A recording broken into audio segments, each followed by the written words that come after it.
Bismillahirrahmanirrahim. Assalamualaikum warahmatullahi wabarakatuh. Alhamdulillah. Alhamdulillahi wa kafa. Summa salatu wassalamu ala nabiyyil mustafa wa ala alihi wa ashabihi wa man iqtafa. Amma ba'du. Allahumma alimna ma yanfa'una wanfa'na bima 'allamtana wa zidna ilma. Ikhwatal iman, hadirin wal hadirat, jamaah salat maghrib yang kami muliakan. Marilah kita kembali memuji Allah Ta'ala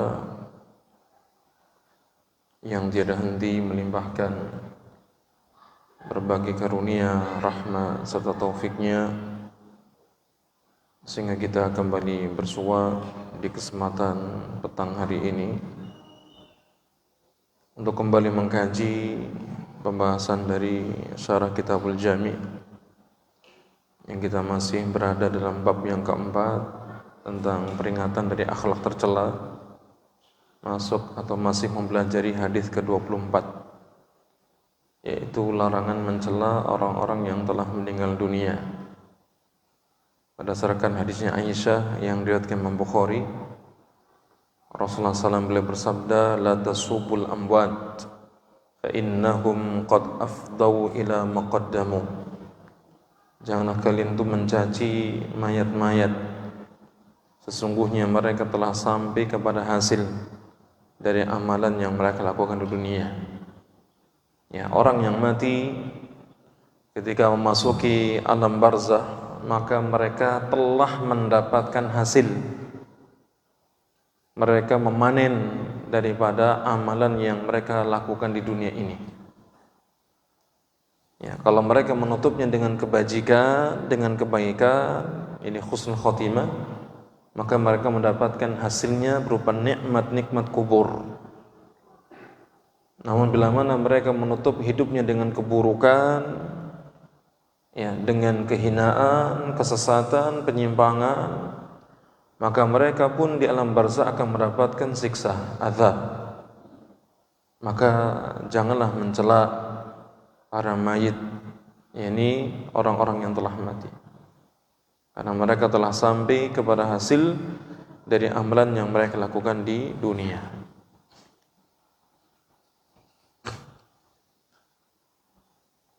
Hadis yang mulia ini, di antara pelajarannya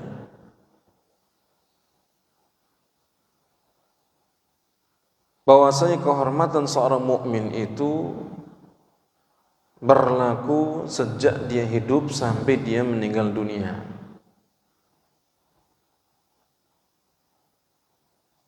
Karenanya sahabat Abdullah bin Abbas memberikan wasiat kepada orang-orang yang hendak menggotong, yakni bibinya Maimunah atau istri Nabi sallallahu alaihi wasallam yang telah wafat, agar diangkat pelan-pelan. Tidak boleh digoncang-goncangkan, digerak-gerakkan, sebagai bentuk penghormatan, pemuliaan meskipun telah meninggal dunia.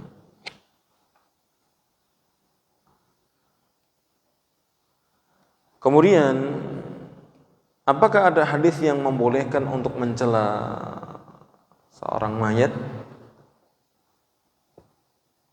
Maka dijelaskan terdapat satu hadis yang dibahas oleh para ulama, dikaji oleh para ulama, di mana seakan-akan hadis itu membolehkan orang untuk mencela yang telah meninggal dunia.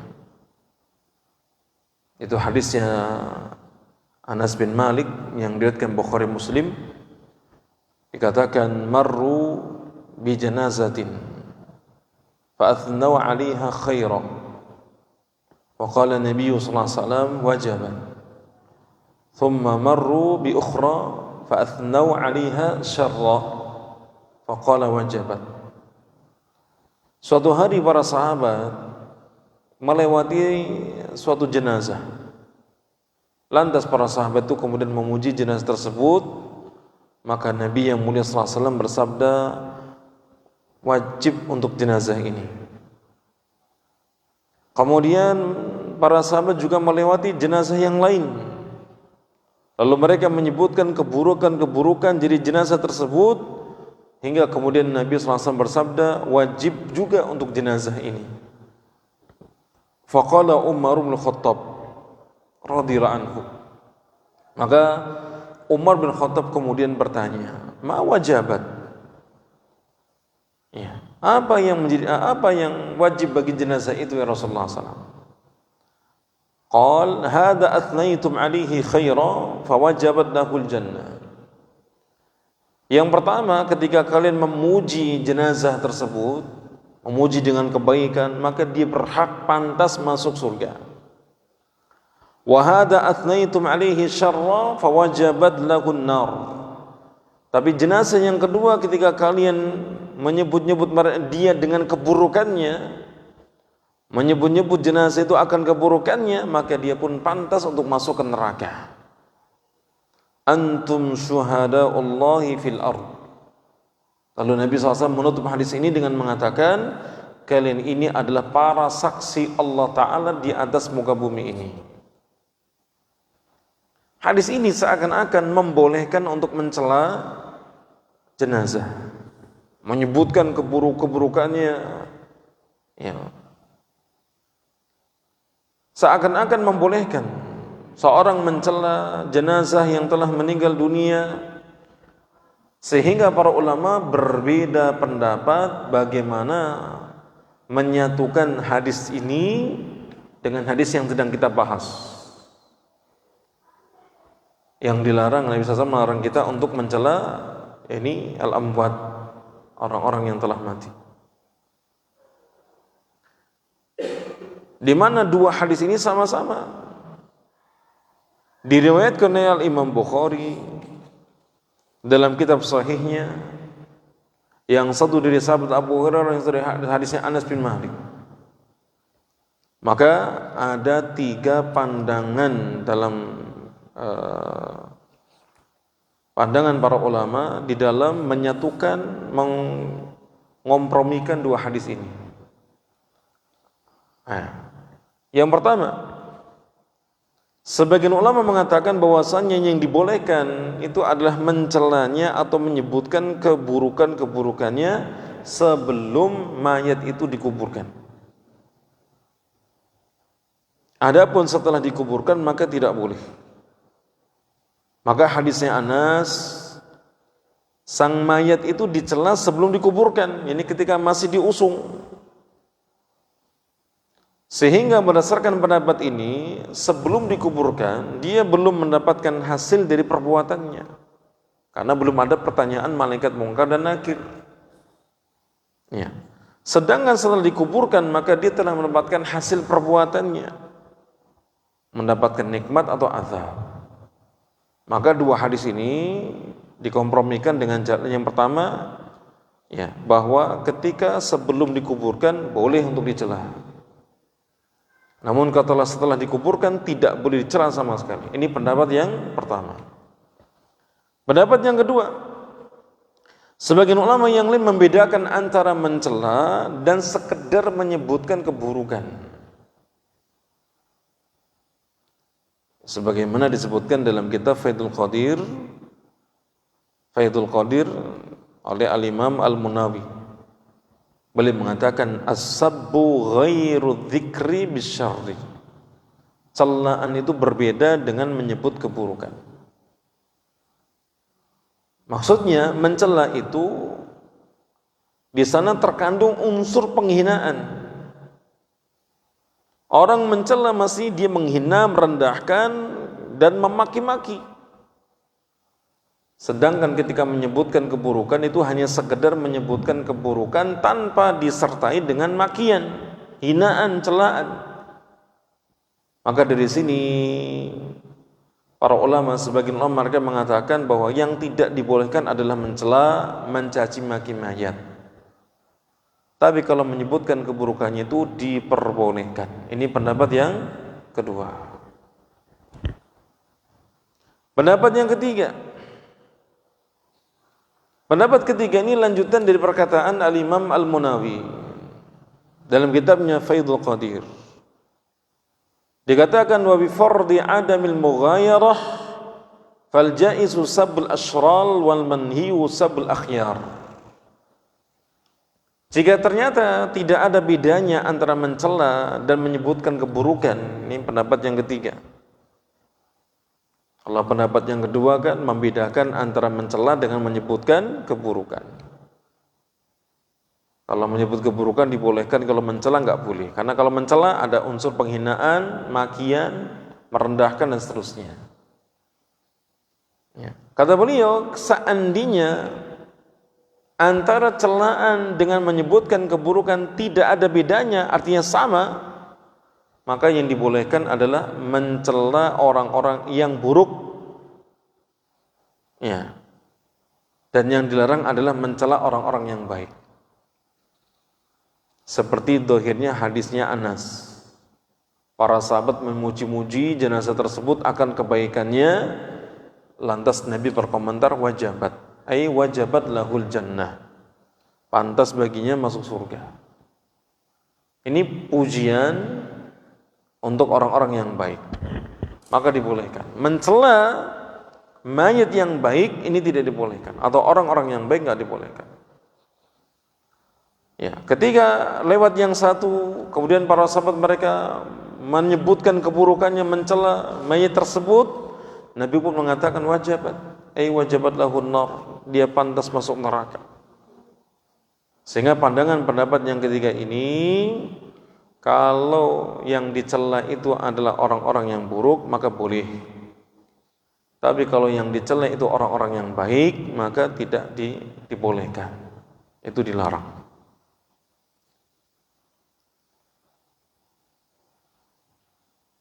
Maka wallah alam, pendapat yang paling kuat tentang masalah kapan dibolehkan mencela mayat atau menyebutkan keburukannya, maka tidak ada bedanya apakah dia masih hidup atau telah meninggal dunia, hukumnya sama, keduanya terlarang. Jika dibolehkan mencelanya ketika masih hidup karena ada maslahat, maka boleh juga mencelanya meskipun sudah meninggal dunia. Ya, contoh ketika ada hal-hal yang dibolehkan untuk dihibahi orang yang menghidupkan orang yang masih hidup karena kemaslahatan, maka demikian pula boleh menyebutkan keburukan orang yang sudah meninggal dunia jika memang ada kemaslahatannya.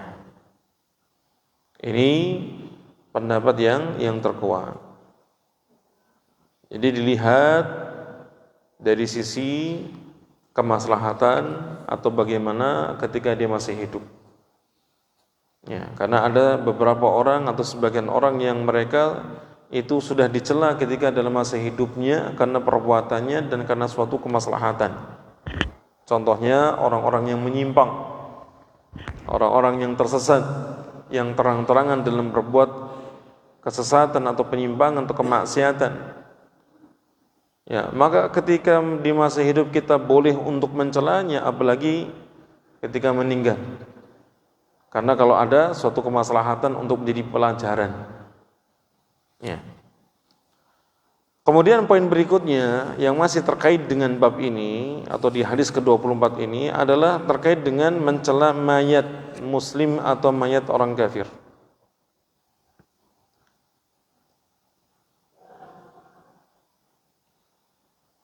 Maka jamaah sekalian dirahmati Allah Ta'ala,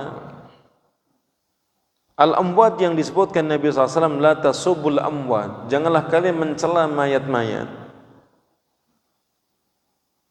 Maka alif lam yang ada pada kalimat al-amwat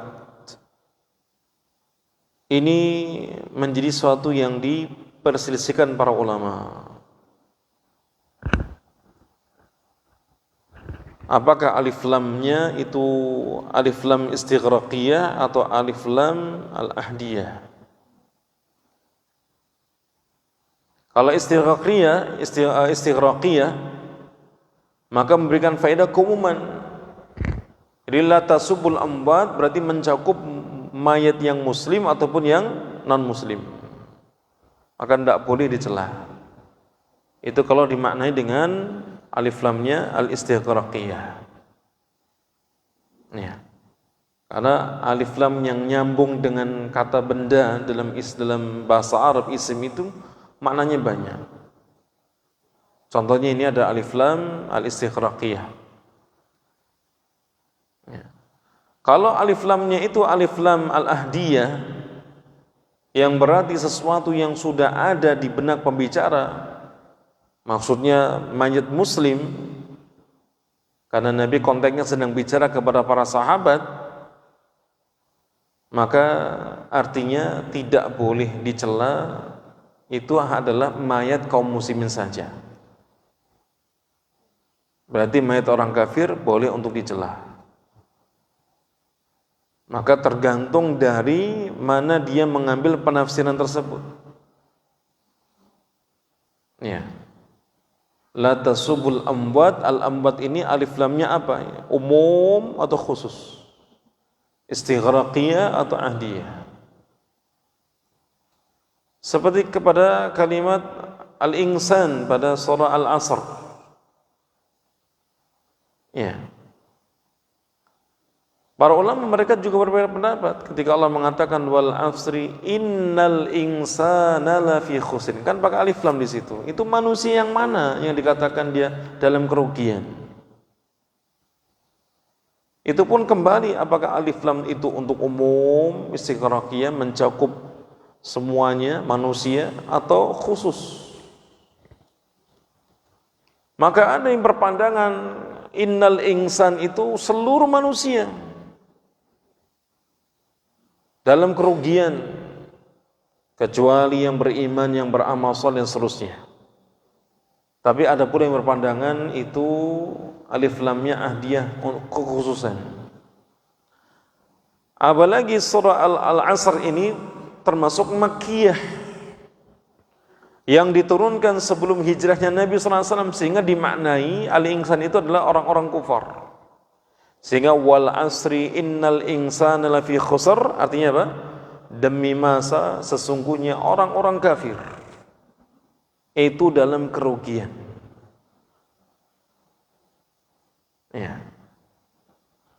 Jadi penggunaan alif lam pun itu menentukan arah penafsirannya. Taib. Kalau seandainya alif lam di sini la tasubul amwat, itu adalah alif lam yang khusus, yaitu ahdiyah, karena konteksnya Nabi sedang bicara kepada kaum muslimin para sahabat, berarti itu orang muslim saja. Maka berarti apakah boleh mencaci maki mayat orang kafir setelah dia meninggal dunia? Maka ada 3 pandangan dalam hal ini yang disebutkan oleh para ulama.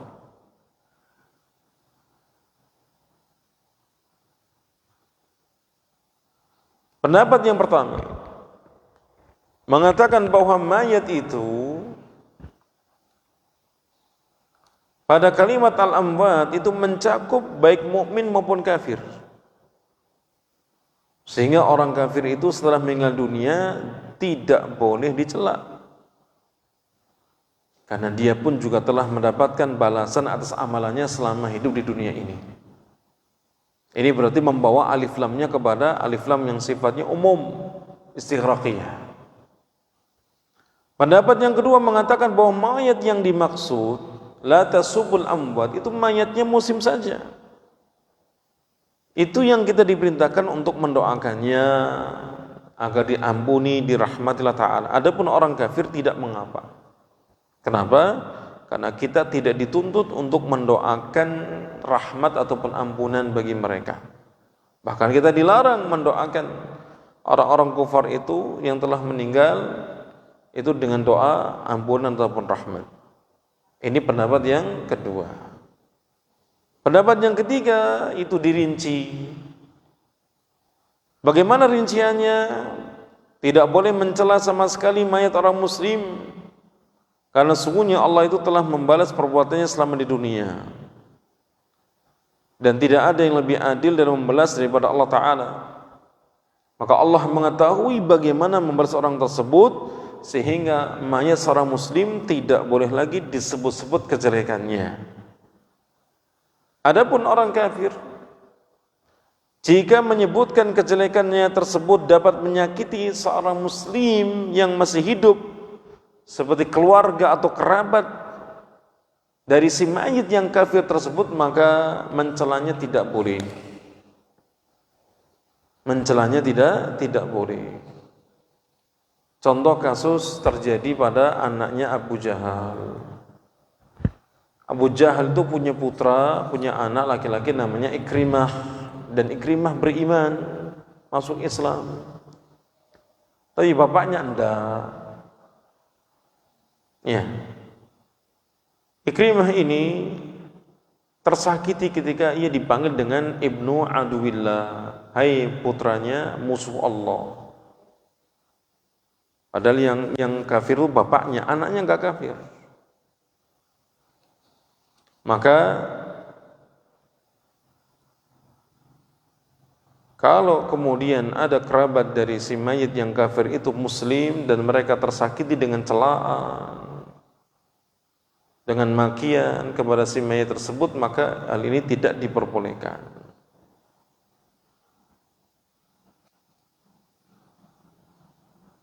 Ini jemaah sekalian dirahmati Allah Ta'ala, bagaimana hukum mencela muslim, mencela mayit yang muslim ataupun kafir. Kita masuk pada hadis yang berikutnya, yaitu hadis ke-25 terkait dengan orang yang terancam tidak masuk surga, yaitu orang yang suka melakukan namimah, adu domba. Berkata Hudzaifah, aku mendengar Rasulullah SAW bersabda, yaqul la yadkhulul jannah qattatun, tidak masuk surga yaitu qattat, orang yang suka mengadu domba.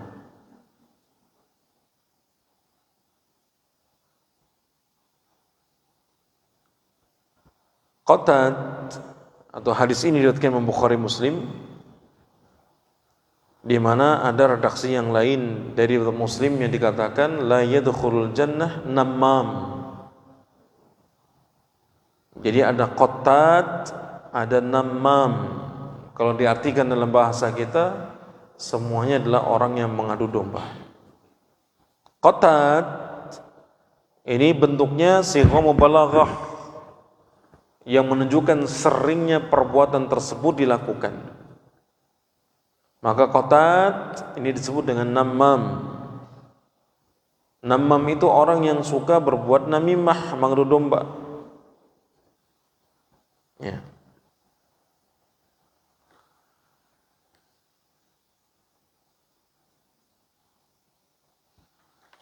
Kemudian apa bedanya antara namimah dengan qattat, namam dengan qattat? Yang diartikan sama-sama pengadu domba. Maka perlu menyebutkan namimah itu atau namam, maknanya itu menukil perkataan dari satu pihak ke pihak yang lain dengan niat agar timbul permusuhan di antara mereka. Jadi secara umum qattat itu dan namam itu maknanya sama. Namun sebagian ulama mereka membedakannya. Kalau qattat la yadkhulul jannah qattatun, qattat itu artinya orang yang dia mendengarkan suatu obrolan dari sekelompok orang dengan sembunyi-sembunyi, kemudian dia nukilkan kepada kelompok yang lain agar kemudian terjadi kerusakan di antara dua kelompok tersebut. Ini namanya apa? Qattat. Menukilkan omongan-omongan tertentu disampaikan kepada yang lain agar kemudian dua belah pihak ini bertikai, bermusuhan. Sementara namam itu melakukan namimah adalah orang tersebut itu duduk bersama mereka. Misalkan ada dua belah pihak, pihak pertama dan pihak kedua. Maka namam itu orang tersebut duduk bersama mereka, ini misalkan pihak pertama, seakan-akan merupakan bagian dari pihak pertama. Kemudian ketika pindah ke kelompok kedua, pihak yang kedua, dia nukilkan pembicaraan tersebut kepada kelompok yang kedua, pihak yang kedua. Seakan-akan dia itu adalah pihaknya yang kedua. Itu namanya apa? Namam. Jadi kalau di pihak pertama seakan-akan dia itu mendukung pihak yang pertama, berpihak di pihak pertama, ketika dia di pihak kedua seakan-akan dia adalah mendukung atau berpihak di pihak yang kedua. Lantas dia kemudian saling memberikan informasi. Omongannya di kelompok A dia kabarkan di kelompok B, omongannya di kelompok B kabarkan kelompok A. Akhirnya terjadilah pertikaian. Itu disebut nama. Dua-duanya diancam oleh Nabi SAW, la yadkhulul jannah, tidak masuk surga. Karena ini menimbulkan kerusakan yang luar biasa. Timbul bencana, timbul kerusakan, kehancuran, kebinasaan. Ya, karena menjadi orang itu berteka bermusuhan. Na'udzubillahi min dzalik. Sehingga Nabi SAW menyatakan apa? La yadkhulul jannah, tidak masuk surga. Maka janganlah kita menjadi api. Ya. Atau bumbungi supaya kemudian api itu membesar. Hadirin jamaah sekalian dirahmati Allah Ta'ala. Adapun yang dimaksud dengan la yadkhulul jannah, tidak masuk surga, ini bukan berarti orang itu selamanya tidak akan masuk surga.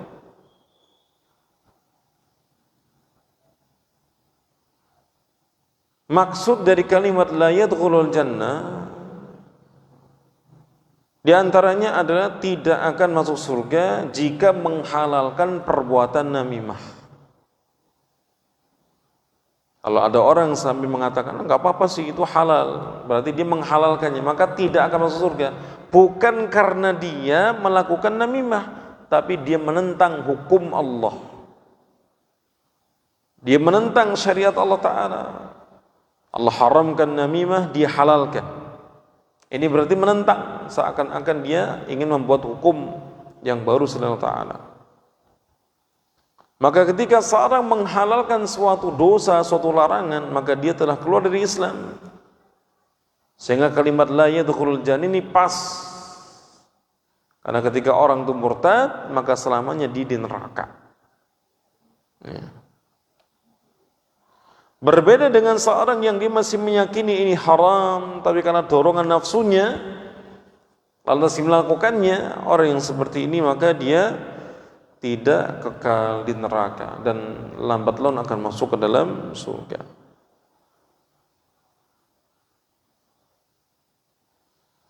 Yang kedua, tafsiran yang kedua, pelaku namimah tidak masuk surga bersama orang-orang yang pertama masuk surga, pertama kali masuk surga.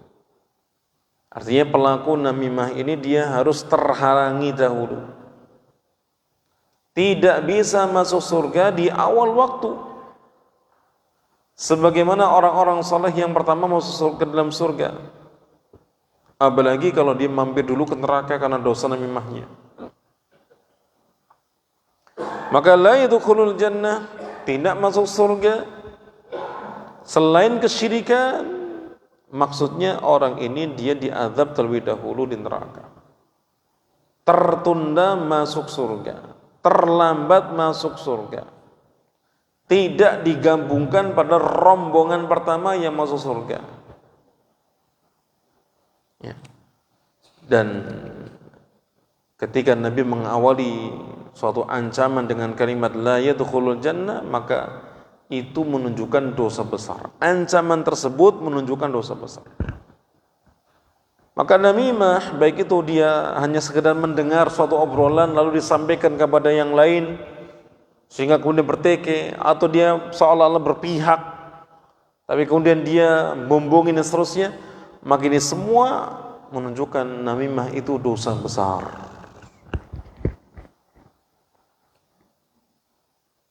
Di antara dalil yang menunjukkan selain daripada hadis ini bahwa dosa besar itu atau namimah adalah dosa besar, di antaranya ketika Allah Ta'ala menyebutkan sifat daripada mereka secara khusus. Sifatnya orang-orang kufar.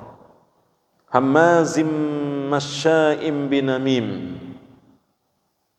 Ya. Ini di surah Al-Qalam. Hammazim masya'im binamim. Kamu jangan ikuti orang-orang yang suka mencela, yang suka berjalan ke sana kemari dengan namimah binamim, dengan namimah mengadu domba untuk melakukan kerusakan di antara kaum muslimin. Di surah Al-Qalam ayat ke-11 Allah menyebutkan tentang adanya orang yang berperilaku demikian, disebutkan secara khusus, maka itu menunjukkan kalau itu dosa besar. Yang kedua, sabda Rasulullah SAW ketika mengatakan khiyaru ibadillahi alladhina idza ru'u dzikirallah wa syiraru ibadillahi al-masya'una binamimah al-mutafarriquna binal ahibbah al-baghuna al-burra al-'anad. Sebaik-baik hamba Allah Ta'ala itu adalah orang yang jika dilihat maka orang-orang itu akan mengingat Allah. Ya. Kalau kita melihatnya, kita akan mengingat Allah karena dia mengerjakan ibadah dengan baik. Kalau kita melihat, jadi melihatnya dalam berzikir, baca Quran, atau dalam sedekah, atau dalam sholat, puasanya, lantas menjadikan kita apa? Ingat kepada Allah. Itu namanya apa? Khairul, ya, dikatakan khairu ibadillah, sebaik-baik hamba Allah. Sementara seburuk-buruk hamba Allah Ta'ala di sisinya itu adalah orang yang berjalan ke sana kemari untuk melakukan namimah. Itu agar orang-orang itu terpisah. Ya. Antara orang yang saling mencintai terpisah. Bertikai, bermusuhan. Maka berdasarkan hadis ini, orang yang terbaik adalah yang apabila dilihat akan mengingatkan kita kepada Allah. Contohnya seperti Muhammad bin Sirin yang dikenal dengan namanya Ibnu Sirin. Muhammad bin Sirin ini seorang generasi tabi'in. Apabila beliau berjalan di pasar, ya, kemudian orang-orang melihatnya, maka mereka akan mengingat Allah disebabkan akan peranginya. Sedangkan orang yang terburuk itu adalah orang yang kesana kemari membuat orang saling mencintai, orang-orang yang saling mencintai menjadi berpisah karena nimahnya. Itu seburuk-buruk manusia di sisi Allah Ta'ala. Ada orang yang baik-baik saja saling mencintai satu sama lainnya, gara-gara dia datang lalu menjadi berpisah karena namimahnya. Kemudian dalil yang ketiga, inna syarran nasi dzul wajhain alladhi ya'ti haula'i biwajhin wa haula'i biwajhin. Seburuk-buruk manusia itu adalah yang punya dua muka, bermuka dua. Kalau dia mendatangi satu kaum maka dengan muka tertentu, kalau dia mendatangi kaum yang lainnya maka dengan muka yang lain. Alladhi ya'ti haula'i biwajhin wa haula'i biwajhin. Ini namanya bermuka dua. Di antara tafsiran para ulama tentang hadis ini adalah gambaran orang yang melakukan namimah. Ketika dia pergi ke kelompok A seakan-akan bagian daripada kelompok A. Kalau dia menukil perkataan kelompok B yang buruk terhadap kelompok A. Begitu sebaliknya ketika A pergi ke kelompok B seakan-akan dia itu merupakan bagian dari kelompok B. Lalu dia menukilkan ucapan-ucapan dari kelompok A yang buruk kepada kelompok B. Akhirnya kelompok A dan B ini bermusuhan. Itu adalah seburuk-buruk manusia yang punya dua wajah. Yang keempat, adanya ancaman di kubur bagi mereka para pelaku namimah. Sebagaimana hadis yang berlalu, innahuma la yu'adzaban wa ma yu'adzabani fi kabir, amma ahaduhuma fakana yamshi bin namimah wa amma al-akharu fakana la yastatiru min bawlihi. Ketika Nabi berjalan dengan para sahabatnya melewati ada 2 makam, maka Nabi mendapati kedua penghuni kubur tersebut sedang disiksa. Kenapa Nabi tahu? Nabi mendapatkan wahyu. Karena Nabi tidak mengerti perkara gaib. Azab kubur itu adalah azab yang bisa didengar oleh seluruh makhluk yang ada di alam semesta ini kecuali 2 bangsa, jin dan manusia. Selesai. Manusia dan jin tidak pernah bisa mendengar azab kubur. Allah sembunyikan, Allah rahasiakan azab kubur bagi manusia dan jin agar manusia bisa ziarah, mengingat kematian, bisa menguburkan saudaranya yang mati, mengingat akhirat, mengingat perbekalan, menjadikan dia ingat sadar bahwasanya di dunia ini dia hanya sementara, ini bukan tempat tinggal yang abadi. Kalau azab kubur diperdengarkan di pemakaman, maka yang terjadi tidak ada satu orang pun yang berani untuk menguburkan jenazah. Ya. Setan pun, jin pun juga demikian, tidak bisa mendengar. Meskipun mereka makhluk gaib, tapi mereka tidak bisa mendengarkan. Kalau setannya, jinnya itu bisa mendengarkan, ya korinya tidak mungkin ganggu, ketakutan dengan azab tersebut. Jadi tidak ada istilah itu orang baru dikubur malamnya ikut ronda, datangi orang ronda dan seterusnya. Ya. Itu adalah godaan dari setan, ya, yang sifatnya menakut-nakuti. Kita ditakut-takuti sama setan, kemudian kita lemah. Padahal kita bisa menakut-nakuti mereka. Dengan apa? Dengan zikrullah. Kalimat ta'awud, a'udzubillahi minasyaitonir rajim. Atau misalkan a'udzu bikalimatillahi tammati min syarri ma khalaq. Ini kalimat yang luar biasa. Itu ditakuti luar biasa, membakar mereka, menghabiskan, mematikan mereka. Jadi kalau kita merasa kehadiran mereka, mungkin bulu kuduk merinding atau bagaimana ada suara tertentu, baca ta'awud. Takuti mereka. Kita pengen setan itu nangis keluar di rumah kita, bagaimana caranya? Baca surat-surat yang mengandung sujud tilawah. Lalu kita baca ayat tersebut dan kita lakukan sujud. Setiap kali kita sujud tilawah karena membaca ayat-ayat yang sejedah tadi, setan yang ada di rumah itu akan terusir sambil nangis, keluar sambil ngomong, ini orang diperintah sujud lalu dia sujud baginya surga, sementara aku diperintahkan sujud namun aku enggan maka bagiku neraka. Itu cara mengusir mereka. Cara mengusir mereka. Ya, jangan biarkan mereka ada di rumah kita. Karena akan mengganggu, menjadikan kita enggak betah. Rumah itu nikmat yang luar biasa yang Allah berikan kepada kita. Kita bisa beribadah, kita bisa beristirahat, bisa menutup aurat kita dan seterusnya enggak terlihat. Maka jangan sampai kemudian diganggu, terusir kedamaian tersebut gara-gara mereka. Maka baca doa ketika masuk rumah, minimal ucapan salam. Diruqyah rumahnya, kendaraannya. Kendaraan kok nganggur, ya ono sing nempati. Ya. Diruqyah. Kalau merasa ada gangguan, ambil air atau air 1 gelas gitu ya. Air 1 gelas, kemudian dimasukkan daun bidara 7 lembar, dicus, di blender.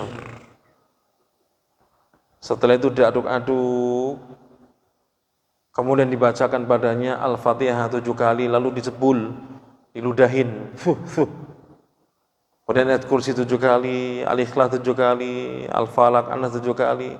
Setiap 7 kali selesai disebul, diludahin dalamnya. Setelah itu bisa untuk mandi kalau dia terkena ain, kena sihir, kena hasad orang. Bisa diminum, bisa pula dijadikan tempat semprotan, kemudian disemprot di pojok-pojok rumah. Ya. Itu kita punya senjata yang sudah diberikan oleh Allah Subhanahu wa taala untuk menakut-nakuti mereka, bahkan mereka akan terbakar dan mati. Sehingga enggak main-main dengan bangsa manusia. Ya. Dan kita enggak boleh takut dengan makar-makar mereka. Kenapa? Makar mereka lemah. Taib yang terakhir,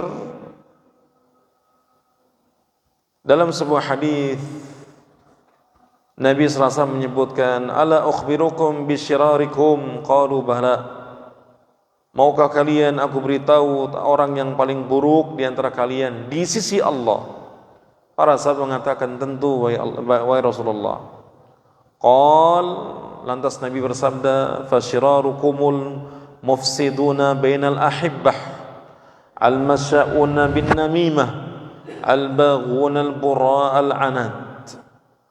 Orang yang paling buruk di antara kalian itu adalah orang yang berjalan ke sana mari untuk ngadu domba. Orang-orang yang membuat kerusakan di antara orang-orang yang saling mencintai. Orang-orang yang terlalu memberatkan usaha pembebasan yang dilakukan, itu dilakukan oleh budak.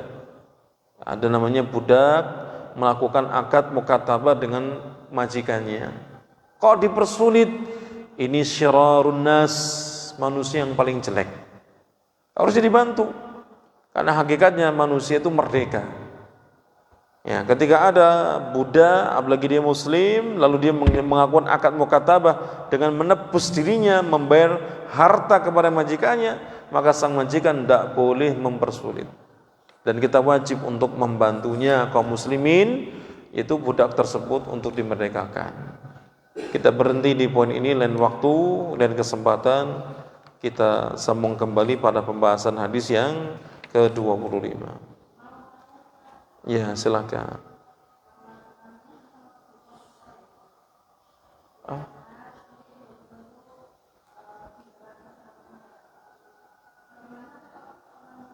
Suaranya terlalu kecil, Bu.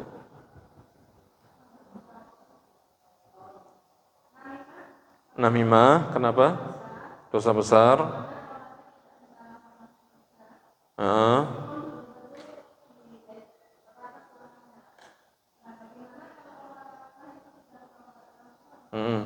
Lain cerita, Ibu.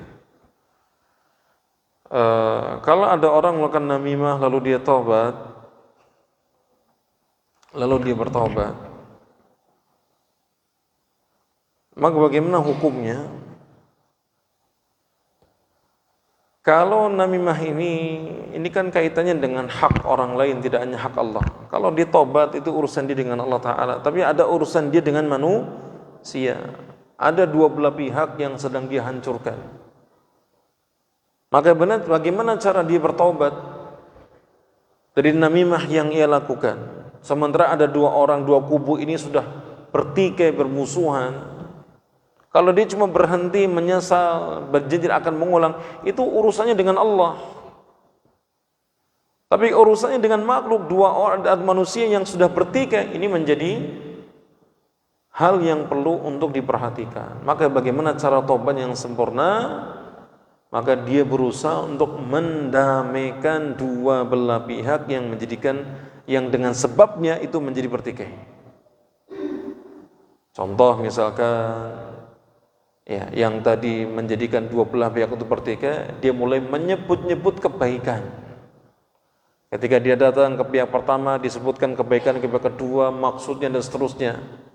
Ketika dia datang ke pihak kedua, dia sebutnya, pokoknya disebutkan dua belah pihak kebaikannya masing-masing. Ya, baru taubatnya itu diperhitungkan. Karena taubat kalau kaitannya dengan hak manusia, itu hak manusia harus ditunaikan.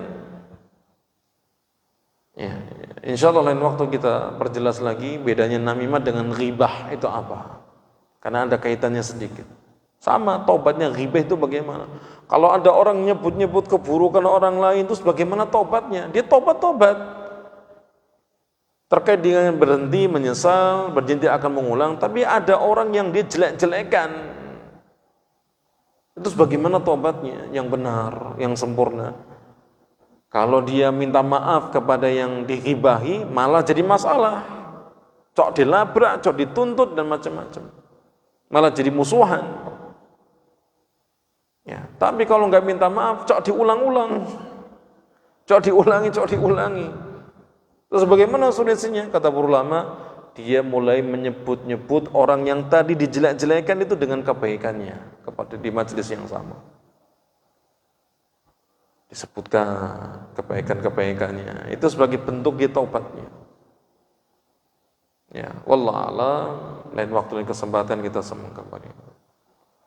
Wa sallallahu ala nabiyyina Muhammadin wa ala alihi wa sahbihi ajma'in wa akhiru da'wana alhamdulillahi rabbil alamin. Wassalamualaikum warahmatullahi wabarakatuh.